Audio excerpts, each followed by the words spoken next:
Et salut tout le monde, sur ma chaîne Lorenzo High Tech, comme dans le titre. Aujourd'hui on va parler de la marque Asus, parce que oui, un smartphone flagship de la marque Asus a été annoncé, pourtant très peu de personnes en parlent, et moi j'ai envie de vous en parler. C'est tout simplement l'Asus Zenfone 11 Ultra, un smartphone vraiment très premium, c'est d'ailleurs le plus flagship de la marque actuellement, donc il est là pour concurrencer les derniers iPhone, les derniers Samsung Galaxy S24 Ultra, donc on va voir s'il est intéressant ou pas. Mais avant de commencer la vidéo, si vous n'êtes toujours pas abonné à ma chaîne YouTube, abonnez-vous, allez 100% high tech, n'oubliez pas d'activer la petite cloche de notification pour être notifié lorsque je publie une vidéo, et bien entendu mes autres réseaux sociaux, c'est-à-dire Instagram, TikTok et Twitter.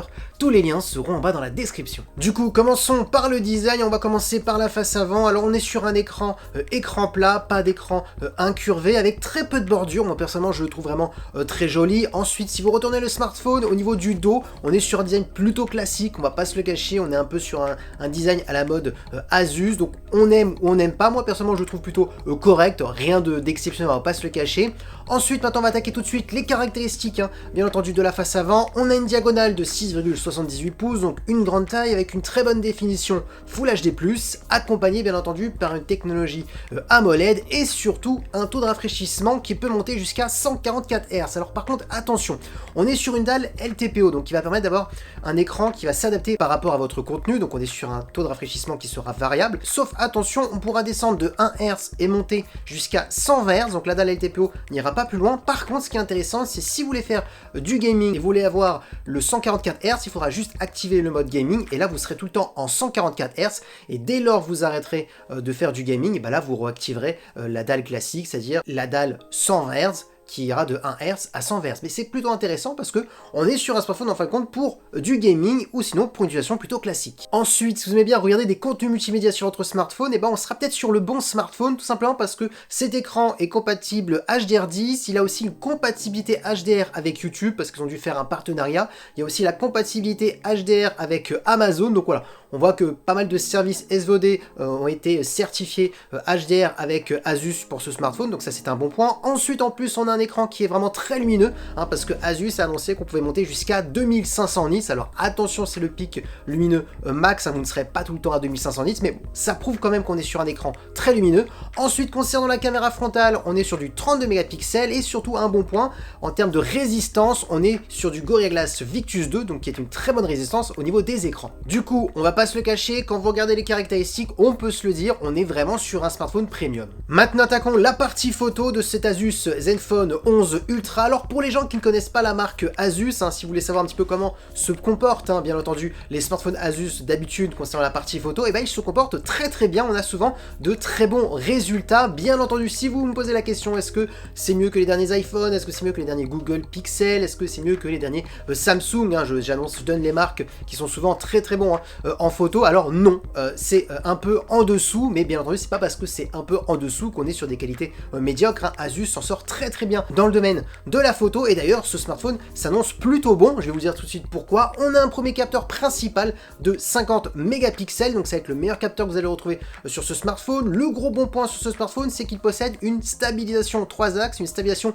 gimbal, donc pour les personnes qui aimeraient faire des vidéos avec une très bonne stabilisation, et là ce smartphone serait peut-être fait pour vous, parce que oui, c'est vrai que Asus sont très très forts au niveau de la stabilisation. Ensuite, autre bon point chez Asus, c'est souvent leurs smartphones sont vraiment très polyvalents, et d'ailleurs on le voit tout de suite sur ce smartphone, parce que le deuxième capteur c'est tout simplement un ultra grand angle, donc pour faire des photos à plan large, on est sur du 13 mégapixels, et comme troisième capteur, pour rendre encore ce smartphone plus polyvalent, ils ont mis un téléobjectif de 32 mégapixels qui va permettre d'avoir un zoom optique jusqu'à x3 sans perte de qualité, et ensuite au-delà du x3 on sera sur un zoom numérique, mais vu qu'on part de la base d'un x3, on perdra un peu moins de qualité, donc ça c'est vraiment le bon point. Et concernant la partie vidéo, on pourra filmer jusqu'à de la 4K en 30 images par seconde, mais surtout ce qui est intéressant, c'est qu'on pourra filmer en 4K en HDR10+, donc ça c'est un autre bon point. Maintenant, parlons de performance. Alors sachez que oui, cet Asus Zenfone 11 Ultra sera vraiment très performant, il permettra de faire n'importe quel jeu vidéo, d'utiliser n'importe quelle application qui demande une certaine performance, parce que tout simplement vous aurez le choix entre 12 ou 16 Go de RAM. Comme processeur, ils ont choisi le Snapdragon 8 Gen 3, qui est tout simplement le meilleur processeur actuellement sur le marché, donc pour faire du gaming ou toute autre chose qui demande des performances, donc ça c'est un bon point. Autre bon point sur cet Asus Zenfone 11 Ultra, c'est qu'il est certifié IP68, donc ça veut dire que si malheureusement vous faites tomber votre smartphone dans l'eau, bah, il fonctionnera toujours, pareil contre les éclaboussures, pareil contre la poussière, donc ça c'est vraiment le gros bon point. Ensuite on a un son stéréo. Concernant la batterie, on est sur une grosse batterie de 5000 mAh avec de la recharge rapide de 65 watts. La marque a annoncé que en rechargeant son smartphone de 0 à 100, donc une recharge complète, ça prenait simplement 39 minutes. Et concernant les connectivités, on a de la Wi-Fi 7 et du Bluetooth 5.3. Et oui, j'en suis sûr, maintenant vous voulez connaître le prix. Et bah pour ma part, le prix est vraiment très intéressant. Dites-le moi tout de suite en commentaire dès que je vous donne le prix. Cet Asus Zenfone 11 Ultra a été annoncé à 999 €. Alors oui, pour 1 euro, on peut dire que ce smartphone est à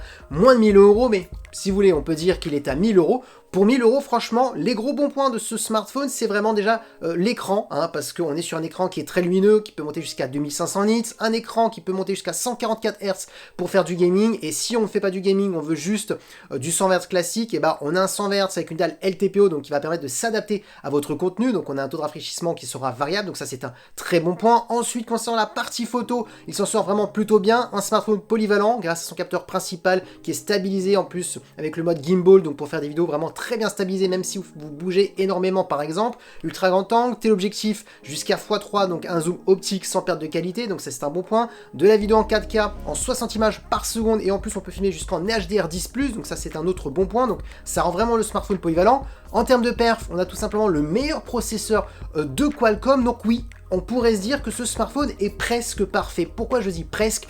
Parce que oui, il y a un petit hic que je garde pour cette fin de vidéo, c'est que Asus a annoncé malheureusement en termes de mise à jour que 2 ans de mise à jour majeure pour cet Asus Zenfone 11 Ultra et 4 ans de mise à jour de sécurité. Donc ça veut dire qu'on pourrait avoir, on aura sur ce Asus Zenfone 11 Ultra Android 15 et Android 16, mais on n'aura pas les Android 17 et Android 18, on sera directement bloqué à Android 16, donc en termes de nouveautés. Par contre, en termes de patch de sécurité, vous inquiétez pas, on a 4 ans de mise à jour. Mais le petit, c'est que voilà, s'ils veulent vraiment concurrencer les derniers iPhones qui possèdent 7 ans de mise à jour, les derniers Google Pixel, pareil, qui possèdent 7 ans de mise à jour, les derniers Samsung qui possèdent aussi 7 ans de mise à jour, bah ils auraient dû mettre 7 ans, alors peut-être pas 7 ans, mais un peu plus de 2 ans, bien entendu, parce que du coup, à ma connaissance, c'est peut-être la marque qui fait le moins de mise à jour, parce que même Honor, il propose 3 ans, Xiaomi, on est entre 3 et 4 ans, et tout dépend les modèles, donc là, c'est vrai que là, on est sur la marque qui fournisse le moins de mise à jour, donc c'est le seul petit défaut. Donc maintenant, si vous êtes quelqu'un qui veut garder juste 2 ans ou 3 ans le smartphone, donc ça sera possible, parce que vous aurez pas, ça sera pas rempli de bugs au bout de 3 ans, mais c'est qu'on ne sera pas sur un smartphone où on pourra le garder 4, 5 ans, voire plus, comme un iPhone ou un Samsung. Donc voilà, dites-moi d'ailleurs ce que vous en pensez en commentaire. En termes de prix, est-ce que déjà vous le trouvez plutôt intéressant, et est-ce que vous trouvez que c'est un petit peu dommage de ne pas aller au-delà de 2 mises à jour? Vos avis m'intéressent. Et voilà, la vidéo est terminée sur cet Asus Zenfone 11 Ultra. J'espère que la vidéo vous a plu. Si c'est le cas, n'oubliez pas le petit pouce like, de vous abonner sur cette chaîne YouTube et d'activer la petite cloche de notification pour être notifié lorsque je publie une vidéo. Et bien entendu à mes autres réseaux sociaux, c'est-à-dire Instagram, TikTok et Twitter. Tous les liens seront en bas dans la description. Et maintenant, je vous dis à très bientôt.